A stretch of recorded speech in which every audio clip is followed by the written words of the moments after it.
Okie dokie. Huanyang. Yeah, I'm gonna make this video and put it out there for you guys. I'm not gonna go do a review, you know, about these and take one apart. There's already enough out there. I just want to share what I did with it, and I have a question for anybody that might be watching this that knows far much more than I do. But I believe these things are capable of a PID, and if anybody knows or has done it, it'd be great if you document it, put it up, and let me know. But yeah, I'm gonna put up what I done with this huanyang. Yeah, I'll show you guys what that is. So enjoy the video.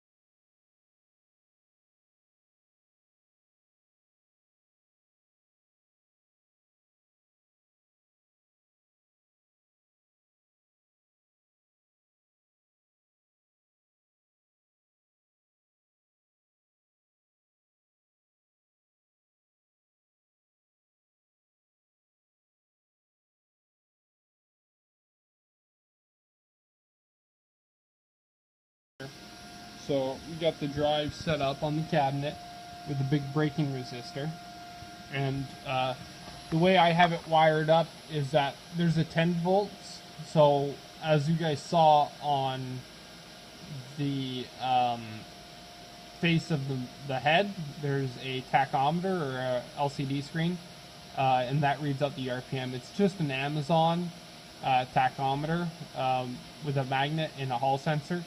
Pretty dead simple. I think they were like 10 or 20 bucks. Worth it. It was worth it. And I have this wire that comes up, and you can't really see it that well, I guess. Oh, okay, yeah, maybe.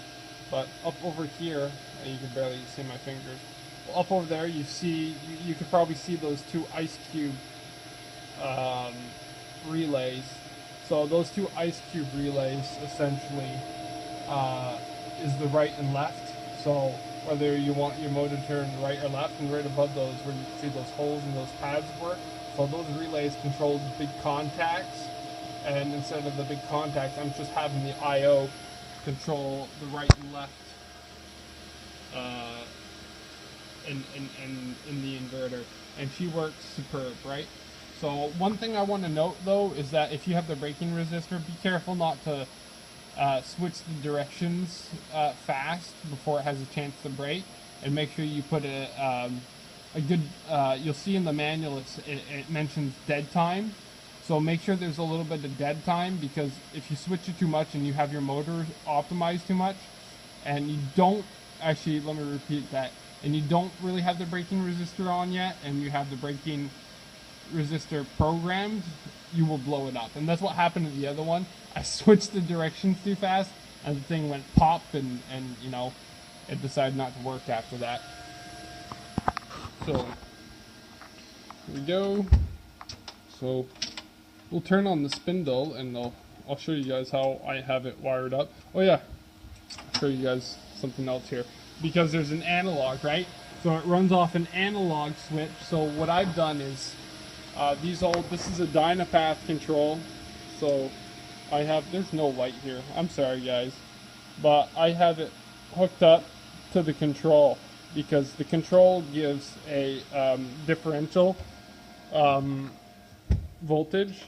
Well, you could actually decide whether you want it to have a differential voltage or just a singular, like a single end voltage. Well, I have that set up for a single end voltage, so it only goes plus 7 or 10 volts or something like that. And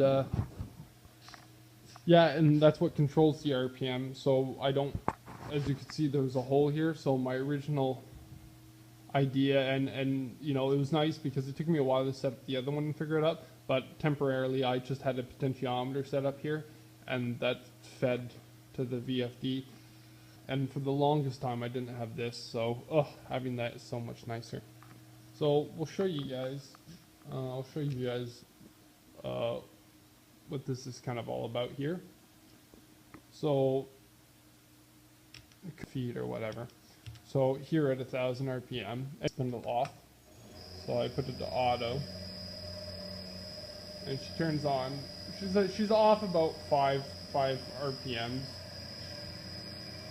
So much quieter.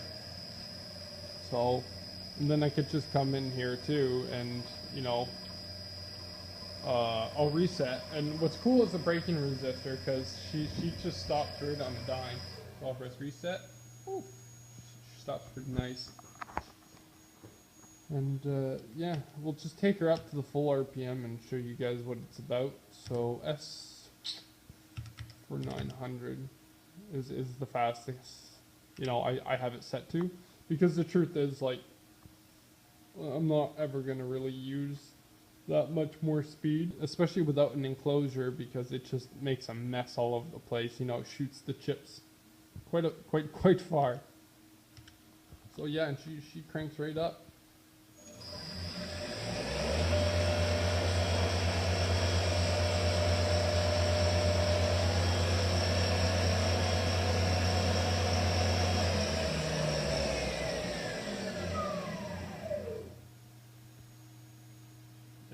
That's my favorite part of it, is the braking resistor. When you guys back, and I gotta poke some holes into these metal bars for a guy there.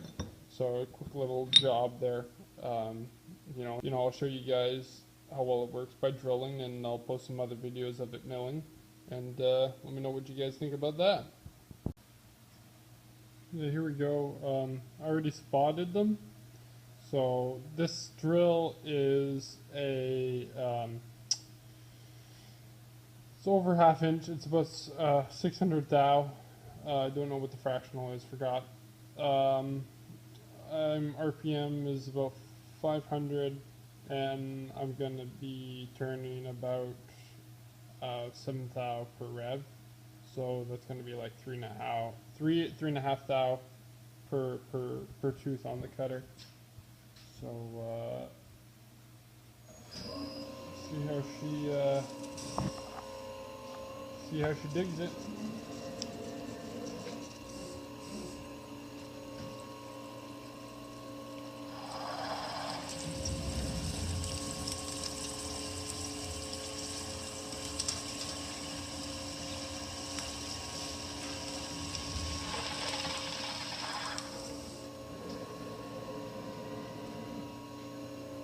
Yeah, the material, there's a nice little fat chip for you. The material isn't anything special, it's just a 1018 cold roll steel. That's all it is.